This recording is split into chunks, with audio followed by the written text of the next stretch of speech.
চাপাই নবাবগঞ্জের মায়েরা একদিন দুই দিন না খেয়ে থাকলে আপনার ছেলে মেয়ে মারা যাবে না। ওদেরকে উৎসাহিত করেন, ওদের ছোট্ট যারা রাখতে দেন, বলেন যে বাবা সকাল থেকে দুপুর পর্যন্ত না খেয়ে থাকলে তোমার অর্ধেক রোজা, এরকম 2 দিন অর্ধেক মিলে তোমার 1 রোজা। এরকম আমি কত রোজা রাখছি ছোটবেলায় কোনো হিসাবই নাই। আমার দাদি বলতো সকাল থেকে না খেয়ে দুপুর 12টা পর্যন্ত রাখলে নাকি অর্ধেক হয়, এরপরের দিন অর্ধেক, 2 অর্ধেক মিলে 1 রোজা।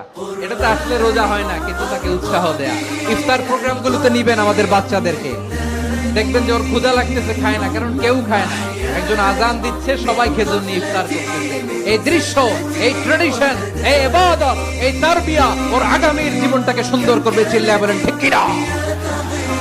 এভাবে আগামীর প্রজন্মকে আমাদের গড়তে হবে। শিশুদের রোজার ব্যাপারে প্রস্তুতি নিন, উৎসাহ দিন।